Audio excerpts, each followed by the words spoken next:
Ben, thanks a million for joining me today, Gaelic Gridiron TV. I appreciate you taking the time. How's your season going so far? It's going pretty well so far. We had a little, like team wise, we had a little bit of ups and downs with what our expectations were for the season. But we're pulling it around right now and hopefully finishing out strong. And then for me, punting, I'm having a pretty good year, my best year so far. And then keep building off what I'm doing week by week, and then hopefully at the end of the year be one of the top punters in the nation. I read an article on ESPN there, I think it was recently, about yourself and the punts, and they actually had to move you outside of the practice field Yeah. with your punts because you kept hitting the ceiling. Is that an exaggeration or? No, that's 100% true. So we just built 2 years ago. So when I first came into college, we built a practice facility, like a whole like huge like deal, huge stadium. Like you have to hit the ball. Like when I first got in there, I was trying to hit Gary Owens and trying to hit the top of the ceiling, and I wasn't even getting close. So after like doing the whole like summer workout, summer conditioning, everything getting stronger and faster and all that, Yeah. um, comes around fall camp, which is just before the season, where we work on our plays and like get polish everything off before the season starts. Um, we're in the indoor stadium and we're kicking balls, and the first three balls we hit, it just went up bang off the ceiling, went up bang. And then after the practice, Mac Brown was said in the press conference, he was like, "Yeah, we had to move outside because Ben kept hitting the ceiling, and we couldn't get it like any like full punts in." But So that's a good compliment coming from the likes of Mac Brown, you know. no, yeah, it was absolutely huge. And then my sophomore year, so my second year in college, we started off practice again in the indoor stadium, and same thing happened. First three punts hit the roof, and next day we were outside punting. What's it like playing for such a legendary coach like Mac Brown? I mean, he is, you know, in the Hall of Fame of college coaches. Like he is the number one kind of college coach. So like, what's that experience like of being coached by him and playing for him? It's been like unbelievable. He's a fantastic coach. He's exactly what you'd imagine like a Hall of Fame coach to be. He's honest with you. He lets you know what you need to do to win. He's not gonna make anything seem that it's not. Like if you're not doing like everything you're supposed to be doing, he'll let you know about it. Um, like if I could describe it as anything, it'd be kind of like having another granddad essentially. Yeah. Like he's there for you. He's gonna like look after you, make sure everything's okay. And then like when you're steering the wrong way, he'll put you back on the right track. Um, yeah, he's just a fantastic person. So UNC is currently, it's safe to say, one of the best teams in the ACC statistically.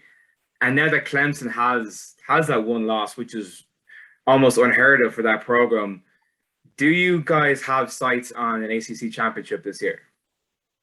At the moment, we're kind of we have three losses at the moment, so it's a little bit Yeah. tarnished right now. But with the ACC being as competitive as it is right now, with like every team being it's hit or miss every week, you never know what you're Yeah. gonna It's get. the ACC is wide open for the first time in years, really. Yeah.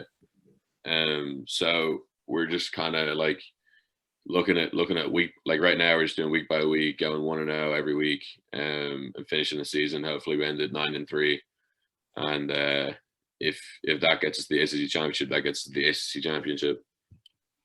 There was a picture online a couple of weeks ago of yourself and I suppose, your colleague David Shanahan.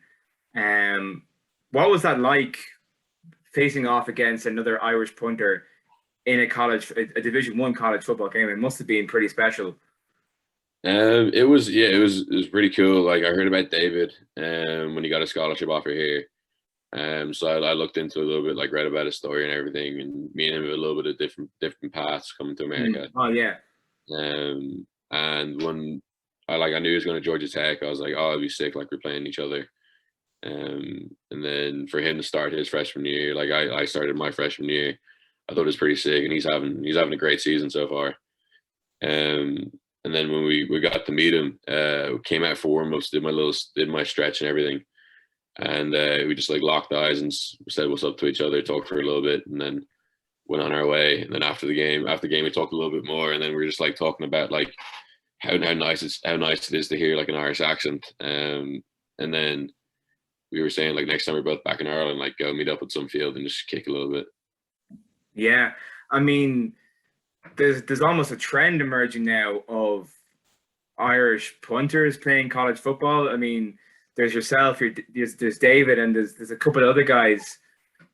What kind of advice would you give to anyone over here right now who maybe plays rugby or GA or has that background, but would love to go and play college football? I mean, it's an absolute grind. Like when it comes down to like it's the fine details of everything. Like punting is a very like finicky thing, and kicking is as well. And like it's if you miss the ball by like half an inch, it'll be completely different kick. So it comes down to like day in day out doing the boring things all the time. Like I don't necessarily kick the ball all the time. Like when practice, I'll be working on catching the ball and making sure I can get it set to where I want it to be as fast as I can. Working on my steps, making sure they're short and compact, and working on my drop. So when I let go of the ball to go kick it, that it's staying completely still. Yeah, it's punting, kicking, like you really got to focus on the boring thing. So like you'll be in practice being like, oh, this sucks, but on Saturday it'll pay off. Like no matter if they bring pressure or they bring no pressure, you'll be out there swinging away, hitting big balls. So it all comes down to the details. So yeah, it all comes down to just being like disciplined with your work ethic, just day in day out, seeing it through, and just having a process driven mindset. yeah. So I spotted the tricolor there before we started. How much of a novelty has it been for your teammates, or has it been a novelty at all of having an Irishman on the team or in their presence? It's been kind of a novelty. Like I walk in the locker room sometimes, and there's a couple guys in the team where they'll try and imitate Conor McGregor, and they'll be like, "Where the F's Mayweather," or they'll be like, "F it." So that's all big for them, and then they honestly they love it. They completely enjoy it. They enjoy it because like you don't get that at every team. And when you especially in Carolina, I imagine as well. Yeah, you really don't. And then when you do, and he's Australian, he's a 28-year-old freshman. So for me to be like a normal age, and I thought it was also pretty cool that David is also a normal age as well. Yeah, because the camp he went through, Pro Kick Australia, they usually get like ex-AFL players to come back. They guys on the team all love it. Yeah. So you're in your junior year now. So obviously you've acclimatized well to being in the States. Was there any kind of major culture shock when you first got there? And like, what was for you? I mean, there must have been some major difference between Blackrock and Chapel Hill in North Carolina. Oh yeah, it was absolutely massive. Like in rock, I remember there'd be like 200 guys in my year, and I'd know everybody. I'd have at least one conversation with everybody in my year. Then coming to the States, first year, like knew absolutely nobody. I was playing club rugby.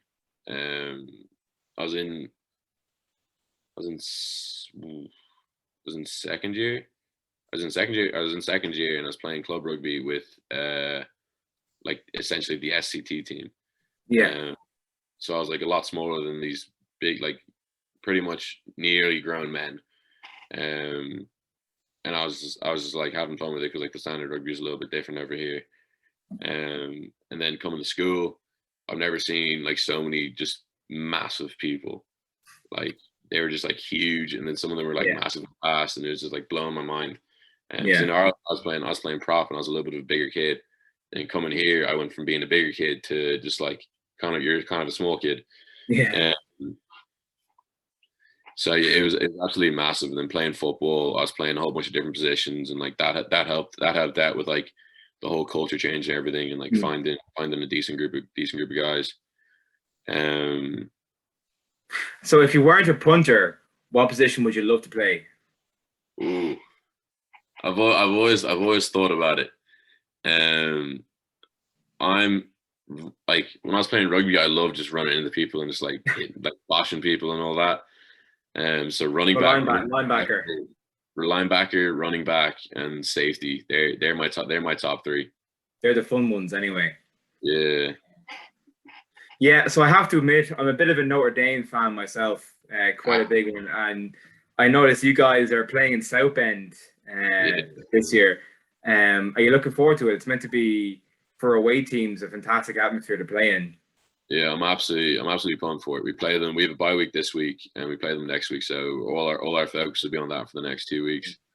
And yeah, I'm absolutely pumped. Never been over there. Played Notre Dame last year home, and looking for a little bit of revenge this year. So. So you're in your junior year now, and you're kind of coming towards the middle or the later half of your college career.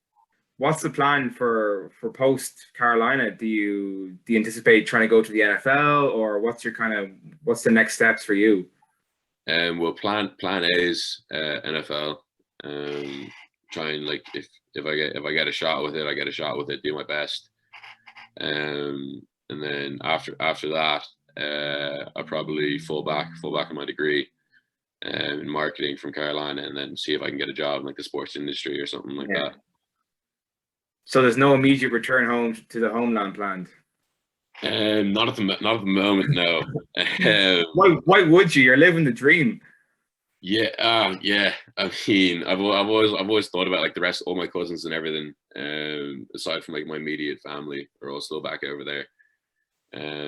So I've always thought about, like, if I ever get to the point where I get successful enough where I can do like a decent amount of my life, I'll buy a little house in the countryside in Kilkenny or in Dublin, and then I'll just like have it as like a family reunion meeting spot. So I've always thought about that since the dreams of playing in the NFL have come into mind.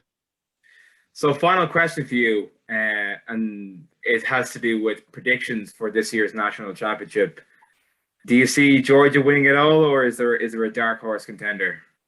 Georgia's taking it home. Georgia, I think so. They're just unbelievably good defensively. Well, listen, Ben, thanks for your time. Really appreciate it, and best of luck with the rest of the season. And we'll talk soon. I appreciate it. Thank you.